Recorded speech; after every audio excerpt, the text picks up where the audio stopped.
కూటమి ప్రభుత్వం అధికారంలోకి వచ్చిన తర్వాత ఏదైతే భవన నిర్మాణ కార్మికులకు సంబంధించినటువంటి హామీలు కూడా పూర్తిగా పక్కదారి పెట్టింది. పూర్తిగా చూస్తే కనుక క్షేత్రస్థాయిలో ఇచ్చినటువంటి హామీలు కూడా అమలు చేయాలంటూ కూడా ఏలూరులో ఉన్నటువంటి కలెక్టరేట్ ధర్నా చౌక్లో కూడా భవన నిర్మాణ కార్మికులు కూడా ధర్నా చేపట్టారు. వీరితో మాట్లాడించే ప్రయత్నం చేద్దాం. సార్ చెప్పండి, ప్రధానంగా మీ డిమాండ్స్ ఏంటి? అసలు ప్రభుత్వం, ఈ కూటమి ప్రభుత్వం మేము వచ్చిన 100 రోజుల్లో సంక్షేమ పథకాలు అమలు చేస్తామని, సంక్షేమ బోర్డును మేము వచ్చిన 100 రోజుల్లో కొనసాగిస్తామని హామీని ఇవ్వడం జరిగింది. కానీ ప్రభుత్వం ఏర్పడి ఇప్పుడు దాదాపు సంవత్సరన్నర అవుతుంది. కానీ ఆ సంక్షేమ బోర్డును కొనసాగించే విధానం ఏది కూడా ప్రస్తుతానికి కనబడట్లేదు.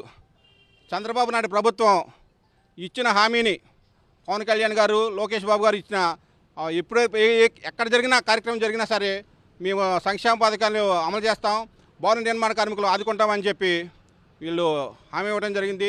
ఈ హామీని ప్రభుత్వం అమలు చేయాలి. అసలు మాకు బడ్జెట్లో ₹1 కూడా మాకు సంక్షేమ పథకాలు అమలు చేయడానికి అవసరం లేదు.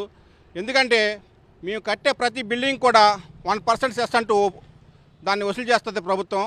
ఆ సెస్ ద్వారానే మాకు వచ్చే సంక్షేమ పథకాలు అమలు చేయాలని చెప్పి కోర్టు ఆర్డర్ ఉంది.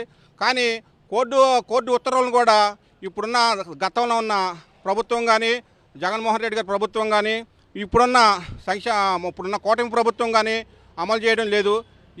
ఈ ప్రభుత్వాలన్నీ మాకు సంక్షేమ పథకాలు అమలు చేయాలని చెప్పి గతంలో సెప్టెంబర్ 15వ తారీఖున గత ధర్నా చౌక్లో లేబర్ ఆఫీస్ వద్ద మేము ధర్నా చేయడం జరిగింది. దాని కొనసాగింపుగా ఈరోజు రాష్ట్రంలో ఉన్న అన్ని జిల్లా కలెక్టర్ గారి కార్యాలయాల వద్ద సిఐటియు ఇచ్చిన పిలుపు మేరకు ఈ కార్యక్రమం చేపట్టడం జరిగింది. చెప్పండి, క్షేత్రస్థాయిలో చూస్తారు, ఉచిత ఇసుక అన్నారు, పథకం అన్నారు. ఆ పథకం ద్వారా ఇప్పుడు క్షేత్రస్థాయిలో మీకు భవన నిర్మాణ సంబంధించి ఉపాధి ఎన్ని రోజులు ఉంటుంది, ఎలా ఉంది పరిస్థితి? కూటమి ప్రభుత్వం వచ్చిన తర్వాత భవన నిర్మాణ కార్మికులు పనిచేయడానికి పని లేకుండా, సంక్షేమ బోర్డును అమలు చేయకోకుండా, నిర్మాణ రంగాన్ని సంక్షోభంలో కూరుకుపోవడానికి ప్రధానంగా తెలుగుదేశం కూటమి ప్రభుత్వం. ఈ ప్రభుత్వం అధికారంలోకి వచ్చేటప్పుడు ముందుగా ఎన్నికల సభలో ప్రతి సభలో కూడా డిప్యూటీ సీఎం కానీ, లోకేష్ కానీ సంక్షేమ బోర్డు మేము అధికారంలోకి వస్తే 100 రోజుల్లో సంక్షేమ బోర్డును అమలు చేస్తామని చెప్పడం జరిగింది. కార్మికులు నమ్మి ఓట్లు వేసి గెలిపించారు. మరి గెలిపించిన తర్వాత ఈవేళ సంవత్సరం 8 మాసాలు సుమారు కావాల్సి వస్తుంది. మరి ఈ రోజు వరకు కూడా భవన నిర్మాణ కార్మికుల కోసం ఎక్కడా నేను ప్రశ్నిస్తానన్న పెద్ద మనిషి పవన్ కళ్యాణ్ కానీ, లోకేష్ మేము మేనిఫెస్టోలో పెట్టాము 100 రోజులు అమలు చేస్తామని చెప్పిన లోకేష్ కానీ ఈరోజు ఎక్కడా కూడా నోరు తెరవడం లేదు. అసెంబ్లీలో చర్చించాలని చెప్పాం, అసెంబ్లీలో చర్చించలేదు. కొన్ని భవన నిర్మాణ కార్మికులు సంక్షేమ బోర్డు అమలు చేయడానికి ప్రభుత్వానికి డబ్బులు లేవు, ఖర్చు పెట్టడానికంటే ప్రభుత్వానికి ఖర్చు పెట్టవలసిన అవసరం లేదు. వేల కోట్ల రూపాయలు భవన నిర్మాణ కార్మికులకు సంక్షేమ బోర్డులో ఉన్నాయి. ఈ భవన నిర్మాణ కార్మికుల సంక్షేమ బోర్డును డబ్బుల్ని ప్రభుత్వ అవసరాల కోసం, సంక్షేమ పథకాలు తన అవసరాల కోసం దారి మళ్లించిన నిధుల్ని భవన నిర్మాణ కార్మికుల సంక్షేమ బోర్డుకు జమ చేసి, సంక్షేమ బోర్డులో పెండింగ్లో ఉన్న క్లెయిమ్లన్నీ కూడా పరిష్కరించాలని చెప్పేసి ఈ ప్రభుత్వాన్ని డిమాండ్ చేస్తున్నాం. ఎన్ని రంగాలు నష్టపోతున్నాయి సార్ ప్రధానంగా? ప్రధానంగా ఈ రాష్ట్రంలో 30 లక్షల మంది భవన నిర్మాణ కార్మికులు ఉన్నారు. ఈ జిల్లాలో 1,50,000 కుటుంబాలు ఉన్నాయి. మరి ఈ 32 రంగాల కార్మికులు ఈ భవన నిర్మాణ రంగంలో ఉన్నారు. బిల్డింగు, ఐరన్, అలాగే కాంక్రీట్ బంట, ఇసుక బంట, వడ్రింగ్, అలాగే పెయింటర్స్, ప్లంబింగు, బోర్లు, అనేక రంగాలు 32 రకాల కార్మికులు ఖచ్చితంగా దీనిలో పనిచేస్తున్నారు. ఇంకా గుర్తించిన కార్మికులు ఇంకా చాలామంది ఉన్నారు. మరి ఈ రంగాలన్నీ కూడా కార్మికుల కుటుంబాలు ఓట్లతోని వేళ మీరు అధికారంలోకి వచ్చి గదినెక్కిన తర్వాత భవన నిర్మాణ కార్మికుల సంక్షేమాన్ని మీరు దృష్టిలో పెట్టుకోకుండా కార్మిక వర్గాన్ని అణిచివేయడం కోసం ఎప్పుడో 100 సంవత్సరాల కింద సంపాదించుకున్న 8 గంటల పనిదినాన్ని కూడా ఈరోజు 10 గంటలు, 12, 13 గంటలు కూడా చేయాలని చెప్పేసి చాలా దుర్మార్గమైన పద్ధతిలో చంద్రబాబు చెప్పడాన్ని మేము కార్మిక వర్గం ఖండిస్తున్నాం. కార్మికులు సోమరపోతులుగా చెప్పడం కూడా చాలా దుర్మార్గం.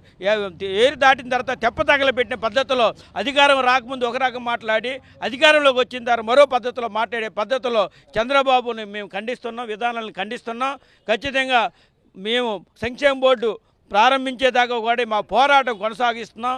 రాష్ట్ర వ్యాప్తంగా ఈవేళ అన్ని జిల్లా కలెక్టరేట్ల దగ్గర ఈ కార్యక్రమం జరుగుతుంది. రేపో మాపో మేము ఈ కార్యక్రమాన్ని మేము చేస్తామని చెప్పేసి ఏదైతే చైర్మన్ గారు వలవల బాబ్జీ గారిని నియమించారో అనాధికారికంగా నెలకి 10 లక్షల రూపాయలు ఖర్చు జరుగుతుంది వలవల బాబ్జీ గారు చైర్మన్ వరం. కానీ కార్మికుడికి 1 రూపాయి కూడా నయా పైసా ఉపయోగం లేని పరిస్థితి కనబడుతుంది. ఇది రూపాయలన్నీ దుర్వినియోగం చేస్తున్నారు. కార్మికుడికి ఉపయోగం పడటం లేదు. సంక్షేమ బోర్డు కార్మికులు ఎవరికైనా సరే గుర్తింపు కార్డులు రెన్యువల్ చేయడం లేదు. మరి రెన్యువల్ చేయకోకుండా సంక్షేమ పథకాలు అమలు జరగకోకుండా సంక్షేమ బోర్డుని పునరుద్ధరించుకోకుండా సంక్షేమ బోర్డు మీద ఉన్న బ్యాన్ చేసిన 12-14 మేము రద్దు చేయకుండా సంక్షేమ బోర్డుని ఎలా ప్రారంభిస్తారని చెప్పి ఈ రాష్ట్ర ప్రభుత్వాన్ని మేము ప్రశ్నిస్తున్నాం. సార్ చెప్పండి, ఎలా ఉంది? ఎన్ని రోజులు పని జరుగుతుంది? ఎలా ఉంది పరిస్థితి? భవన నిర్మాణ రంగం పరిస్థితి ఎలా ఉంది? నా పేరు చిట్టిబొమ్మ కొండలరావు, ఏలూరు జిల్లా కార్యదర్శి. కూటమి ప్రభుత్వం ఎలక్షన్ టైంలో భవన నిర్మాణ కార్మికులు ఎంతోమంది ఉన్నారు. గత ప్రభుత్వం వాళ్ళకు అన్యాయం చేసింది. మేము గనక అధికారంలోకి వస్తే 100 రోజుల్లో సంక్షేమ బోర్డుని కొనసాగించి ఉచిత ఇసుక ఇస్తాము, పెండింగ్లో ఉన్న క్లెయిమ్లు అన్ని ఇచ్చేసి వాళ్ళకి సంక్షేమ బోర్డుని కొనసాగించి భవన నిర్మాణ కార్మికుల్ని ఆదుకుంటామని చెప్పేసి అనేక వాగ్దానాలు అనేక సభల్లో కూడా వాగ్దానం చేశారు. కానీ సంవత్సరంన్నర దాటినప్పటికి కూడా ఈరోజు కూడా భవన నిర్మాణ కార్మికులు ఈ ప్రభుత్వానికి కనపడతలేదు. ఉచిత ఇసుక అంటున్నారు, పేపర్లో చూస్తున్నాం. లారీలు చెక్క పోస్టులు దాటి ఆంధ్ర బోర్డర్ దాటి తెలంగాణలోకి వెళ్ళి అధిక ధరలకు అమ్ముతున్నారు. ఎక్కడయ్యా నీ ఉచిత ఇసుక అని మేము ప్రశ్నిస్తున్నాం. ఈ రోజున మెటీరియల్ ధరలు చూస్తే ఆకాశాన్ని అండుతున్నాయి. సామాన్యుడు ఇల్లు కట్టుకోవాలంటే నువ్వు అందుబాటులో రేట్లు లేవు. ఇవాళ చూస్తుంటే సిమెంట్ రేట్లు ఎలా ఉన్నాయి, ఐరన్ రేట్ ఎలా ఉంది. నువ్వు సామాన్య పేద ప్రజలకు ఇల్లు కావాలి, ఇల్లు ఇస్తామని చెబుతున్నావు. ఈ రోజుకు నువ్వు అధికారంలోకి వచ్చిన తర్వాత ఎక్కడ ఇల్లు ఇచ్చావు? కొత్తగా ఈ రోజుకు నువ్వు ఏమి ఇచ్చావు? భవన నిర్మాణ కార్మికుల సంక్షేమ బోర్డులో 4,200 కోట్ల రూపాయలు నువ్వు వాడుకున్నావు, దారి మళ్ళిచ్చావు. ఈ రోజున 32 రకాలైనటువంటి భవన నిర్మాణ కార్మికులు, మట్టి పనివారు, ఇటుకలు తీసేవాళ్ళు, సిమెంట్ ఇటుక తీసేవాళ్ళు, దీని మీద ఎలక్ట్రీషియన్లు, ఇలాంటి వాళ్ళు అనేక మంది ఉన్నారు. ఎన్ని రోజులు దొరుకుతుంది సార్ పని మీకు అసలు? ఈ రోజున 15 రోజులు కూడా కష్టంగా ఉంది పని చేయటం.